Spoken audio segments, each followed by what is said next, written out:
The Enigma of Earth, Part 1. The great ship Nebulosa Ronronante emerged from hyperspace at the edge of the solar system. Its shimmering structure reflected the sunlight in vivid colors. Ambassador MRRLon observed everything from the main platform. His fur shifted from blue to green as he pondered. This meeting was supposed to be simple, just another contact with a new civilization. But something in the data didn't seem right. Science Officer Eclectic noticed something strange in Earth systems. Human technology was confusing. They still used primitive fuels, yet at the same time they had highly advanced equipment, such as antimatter containment fields. Their cities combined basic electrical grids with highly developed communication systems. It didn't make sense. It was as if they had taken inventions from different eras and randomly merged them together. MRRLon tried to reason that this was just a case of accelerated growth, but something inside him suggested there was more to this story. He had visited many planets and had never seen anything like this. As Nebulosa Ronronante approached Earth, more strange things emerged. Humans detected the ship's arrival almost immediately, despite supposedly lacking advanced sensors. The designated landing site in a desert called Nevada was precisely the ideal size for their vessel, as if it had been prepared in advance. However, according to records, Earth had never received visitors from beyond. Additionally, the reception seemed oddly calm. The welcoming committee consisted of only 3 humans. No journalists, no soldiers, no curious crowds. Just 2 females and 1 male dressed simply, waiting without fear. Eclectic found it all bizarre. The humans' behavior didn't match that of any civilization they had encountered before. MRRLon didn't like it either, but they couldn't turn back now. The ship began its descent, and he prepared to deliver his speech inviting Earth to join the galactic community. MRRLon opened his mouth to speak, but no words came out. His tail froze momentarily as he watched one of the humans approach with calm steps. The female stopped in front of him and spoke flawless Felinian, without hesitation or accent. She introduced herself as Dr. Emily Chen, a diplomatic representative of Earth. She mentioned details about Nebulosa Ronronante's journey, including the turbulence caused by solar winds at that time of year. MRRLon felt a chill run through his fur. The ship's route had not been disclosed to the humans. How could she know about the solar wind patterns in their sector? He barely managed to respond, trying to maintain his diplomatic posture. Eclectic's whiskers twitched with unease. The human simply smiled calmly before inviting them to a facility specially prepared for the star felines. However, she warned that Earth's technology might seem somewhat eclectic. The building they were led to appeared simple, made of raw concrete.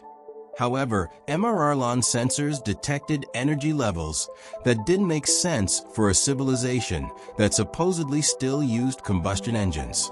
The door opened with an ancient mechanical system, but inside, the environment was adjusted exactly to the comfort of the space cats. Even the air composition perfectly matched the biological needs of MRRLon species, accounting for even the smallest trace elements. Dr. Chen guided them to seats that looked like solid metal, but somehow molded themselves to fit the feline bodies as they settled in.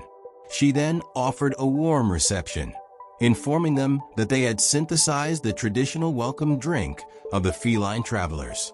However, if they preferred, they could try one of the most popular human beverages, coffee. Eclectic's whiskers twitched with doubt. How could humans possibly know how to synthesize such a specific drink for felines? The man standing before them, another human, interrupted the silence with a gentle smile. He introduced himself as Dr. James Martinez, an expert in Earth's technology. In a tone of simplicity, he explained that humans were quite skilled at figuring things out through trial and error. And with that, he offered the coffee. MRR accepted a cup of the human beverage. The cup, made of a simple and familiar material, kept the liquid at the exact temperature, without any visible technology, something MRR sensors couldn't detect. Every detail there seemed to defy everything he knew about humans. The growing feeling that they were missing something crucial about this civilization intensified. As MRR slowly sipped the human coffee, his mind buzzed with unanswered questions. Every aspect of the visit seemed to challenge everything he understood about logic and technological progress. The simple fact that the humans had managed to adjust the temperature of the liquid without visible technology shook his perceptions. How could they be so advanced and yet so primitive at the same time? The humans, on the other hand, seemed completely at ease. Dr. James Martinez and Dr. Emily Chen continued their conversation with an unsettling calmness, neither rushed nor nervous, as if everything was perfectly natural. After a few moments of silence, MRR looked at Eclectic. The science officer was studying the humans with such deep focus that his golden eyes almost glowed. "You're starting to understand, aren't you?"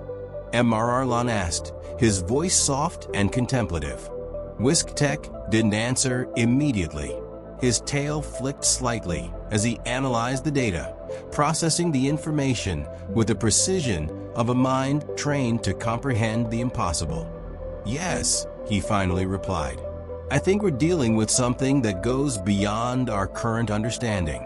They are at an evolutionary point that would challenge even the oldest galactic cultures. There is no simple explanation for what we are witnessing." MRR stood up, looking at Dr. Chen, who now watched them with a subtle, knowing smile. "Humans do not follow the same development path as any other civilization we have encountered," she said, as if she knew exactly what he was thinking. "They have a unique ability to leap between extremes, to mix the old with the new, and to make it work in ways we still cannot fully comprehend." MRR reflected on that for a moment. He had seen many civilizations over his centuries of travel, but never one like this. Earth was full of paradoxes and surprises. "So, how should we handle this?" MRR asked, his voice now carrying a subtle tension. Dr. Chen smiled again, this time with a glimmer of understanding in her eyes. "With patience, and perhaps a little humility. Earth is just beginning to open itself to the universe. And no matter how unusual their methods and technologies may seem, they have something many galactic civilizations have lost, an unparalleled ability to adapt and reinvent themselves. They may seem chaotic, but within that chaos, there is an order." MRR sat back down, now with a deeper understanding, but also a new concern. Earth was not like any other civilization. It was an enigma. And if there was one thing he had learned over the centuries, it was that enigmas were not to be solved hastily. Perhaps his true mission, and that of the entire galaxy, was to wait. Earth was about to enter the grand cosmic stage, but how that would happen remained a mystery. MRR took one last glance at the humans, now engaged in their own conversation. They didn't seem to be concerned with the vastness of space, technological challenges, or the complexity of the universe. To them, it all seemed like a natural part of the journey. And somehow, that was the most unsettling thing of all. Earth was undoubtedly about to challenge the established order of the galaxy. And MRR didn't know if he was ready for what that meant. But for now, he simply observed with a mix of fascination and apprehension. The future of Earth was uncertain, but one thing was clear. Humans were about to change everything. And perhaps they already knew it. The Enigma of Earth remains a world of contradictions, innovation, and untapped potential. What secrets are hidden beneath its history? What role will humanity play in the greater cosmic order? One thing is certain. This is only the beginning. The universe is vast, and there are many more mysteries to uncover. So, if you enjoyed this journey, make sure to like this video, subscribe to the channel, and turn on notifications so you never miss our next adventure among the stars. The future is waiting. Will you be there to witness it? Let me know if you want any tweaks. Rocket Sparkles.